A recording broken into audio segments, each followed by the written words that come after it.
नमस्कार। इस समय विदेश की कुछ बातों को लेकर आपके सामने हूँ।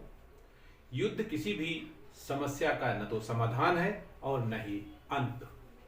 युद्ध जब दो देशों के बीच होता है तो उससे केवल उन देशों के लोग नहीं प्रभावित होते हैं, बल्कि युद्ध की लपटें काफी दूर तक दिखाई और सुनाई देती हैं।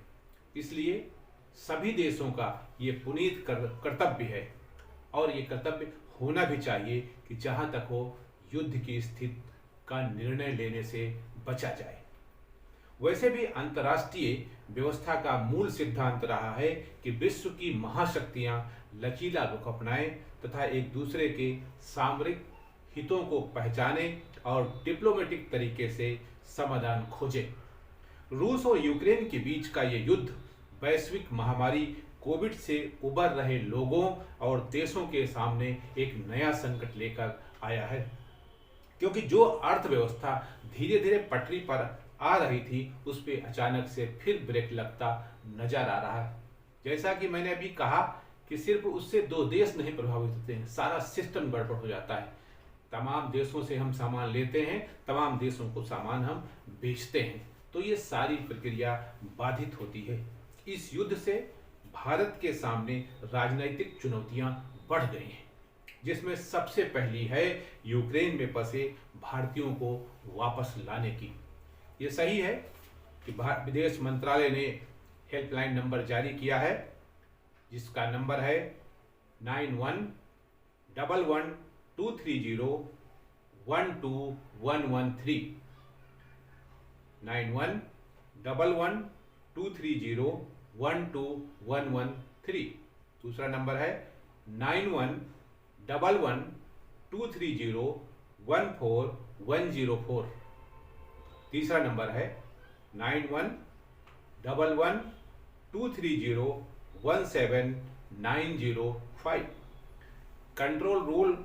कंट्रोल रूम का टोल फ्री नंबर है 1800-1187-8797 न्यू दिल्ली का। ये विदेश मंत्रालय ने जारी किया है ताकि आपको किसी भी समस्या का अगर प्रॉब्लम आ रही है तो उसका समाधान इससे निकल सके। दूसरा, एम्बेसी ऑफ इंडिया की तरफ से एक एडवाइजरी जारी की गई है। Advisory to all Indians national oblique students in Ukraine.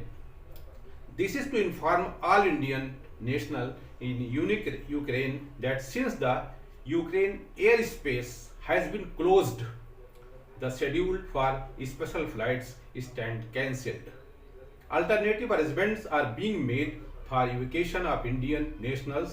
Embassy will convey information as soon as such arrangements are finalized, so that Indian nationals can relocate to the western part of the country.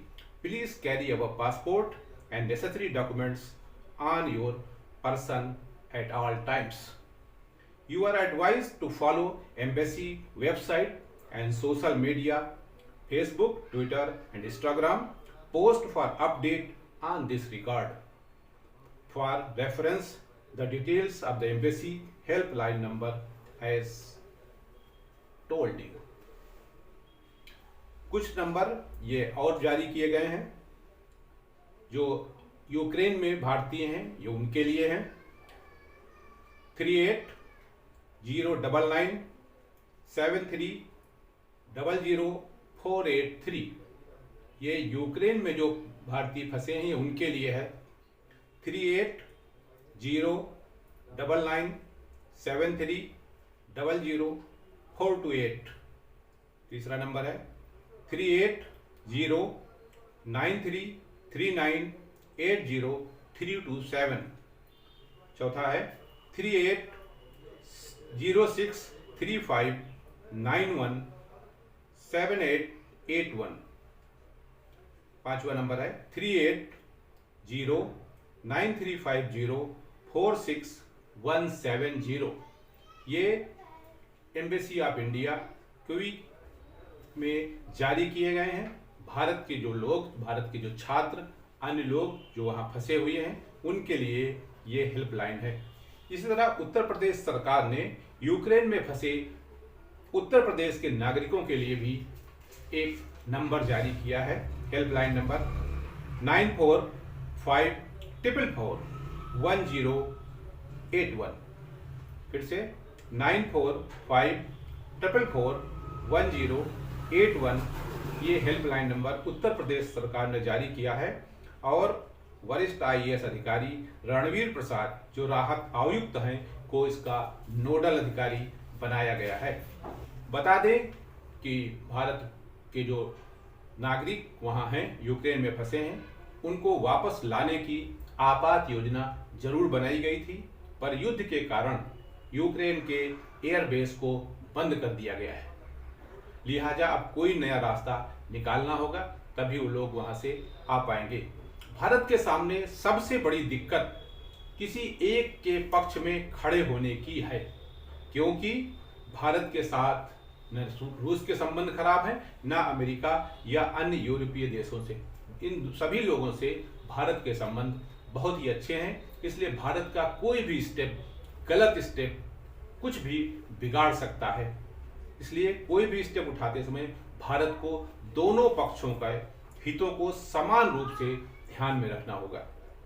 वैसे भारत के प्रधानमंत्री नरेंद्र मोदी ने कल यानी बुधवार की देर रात रूसी राष्ट्रपति पुतिन से बात कर इस दिशा में तुरंत रोक लगाने की न केवल अपील की है, बल्कि कूटनीति के रास्ते से ही पुराने विवाद का रास्ता निकालने का अनुरोध किया है। भारत सरकार की तरफ से जो प्रयास किया जा रहा है वो प्रशंसनीय है। यूक्रेन में जो भारतीय नागरिक फंसे हैं उनसे अपील है कि वो सुरक्षित स्थानों पर रहें। उनको भारत लाने की व्यवस्था भारत सरकार अतिशीघ्र कर रही है। नमस्कार।